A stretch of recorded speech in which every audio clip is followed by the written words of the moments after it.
Comunitat Minera Olesana, la cooperativa de l'aigua. La comunitat s'encarrega de la gestió integral del cicle de l'aigua al municipi, des de la captació i fins que arriba a les aixetes de cadascun dels veïns, passant pel tractament i la distribució, ja sigui per a ús domèstic, agrícola o industrial. La captació. L'aigua es capta de forma majoritària del riu Llobregat mitjançant 3 pous principals d'extracció situats a la vora de la planta del mas. La captació al riu es complementa amb les aportacions de la mina de Creu de Beca. Un cop captada, l'aigua passa a la planta potabilitzadora del mas. Abans no comenci la seva distribució, entra en un procés de desinfecció per eliminar els bacteris. També es fa en un doble filtratge.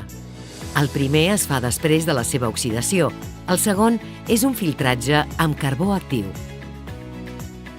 La tecnologia que s'utilitza en tots els processos del tractament de l'aigua és de molta eficàcia, eliminant el màxim nombre de subproductes de tipus microbiològic, físics i químics que puguin afectar la salut. Els productes empleats en l'oxidació no generen trialometans ni derivats clorogenats, que són perjudicials per la salut. El procés d'oxidació utilitza 2 oxidants, el permanganat potàssic i el diòxid de clor. En el posterior procés de filtració es fa servir la sorra silícia en primer lloc i després el carbó actiu. En el procés d'autorrentat dels filtres es recupera un 80% de l'aigua utilitzada.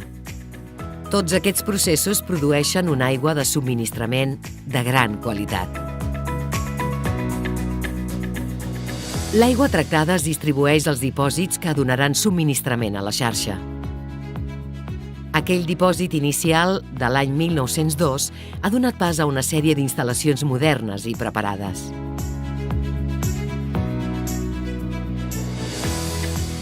El dipòsit general i el de reserva al carrer Conflent, el de Creu de Beca, el de les Torrades, el de la Balconada i el de les urbanitzacions Ribes Blaves i Oasis, que van més enllà del nucli urbà.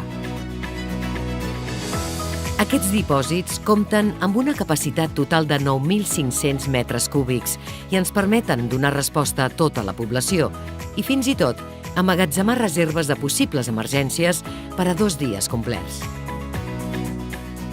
La xarxa de distribució abasteix els usos domèstics, però també industrials i agrícoles. Tota la xarxa d'abastament compta amb les normes ISO 9001/2015. D'aquesta manera, assegurem la qualitat i el control de tot el procés d'explotació. A més, el telecontrol fa un seguiment de tots els punts estratègics en temps real. Aquest control telemàtic dona seguretat al subministrament en tots els punts de la xarxa i fa possible una millor gestió del control de qualitat i del rendiment energètic de tot l'abastament. Actualment, la comunitat està organitzada en forma de cooperativa. Una cooperativa és una empresa formada per persones, físiques o jurídiques, que s'uneixen de forma voluntària per satisfer les necessitats i les aspiracions econòmiques, socials i culturals en comú mitjançant una empresa de propietat conjunta i de gestió democràtica. Aquesta forma jurídica va consolidar l'entitat i va significar l'equiparació dels drets socials.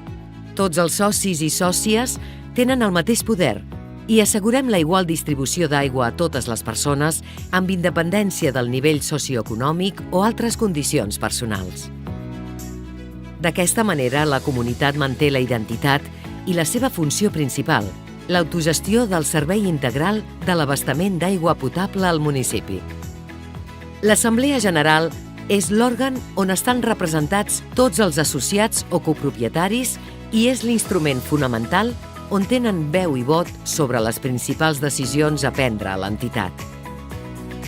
L'Assemblea designa un Consell Rector, el màxim òrgan de decisió executiva amb un paper fonamental, el control i la supervisió de tota l'activitat ordinària, l'establiment de les principals línies estratègiques i el nomenament de la direcció i gerència de l'entitat. Els interventors de comptes i el comitè de recursos acaben de configurar l'estructura dels òrgans socials de la cooperativa. Aquesta singularitat fa que tots els socis puguin participar de forma directa o indirecta en la gestió de l'entitat. Actualment, la relació dels associats és la que estableix la Llei de Cooperatives de Catalunya. Cada any se celebren 2 assemblees generals com a mínim, una ordinària i una extraordinària, on es presenten els pressupostos i els informes de gestió i els comptes anuals per a la seva aprovació. La cooperativa compta amb un reglament de règim intern que marca i estableix la relació de tots els òrgans socials i els socis. D'aquesta manera, l'entitat pot generar un tracte més directe amb tothom, fent que qualsevol gestió sigui molt més àgil, el tracte més proper i l'atenció tingui un nivell de qualitat molt més elevat. Tots els socis poden rebre atenció personalitzada i es gestiona i planteja qualsevol incidència de forma directa i sense intermediaris. La comunitat minera olesana veu l'aigua com un element essencial. Creiem que s'ha d'administrar i gestionar com un bé comú d'interès públic, de forma democràtica i amb la participació dels propis usuaris. La comunitat és una eina al servei de tots els olesans.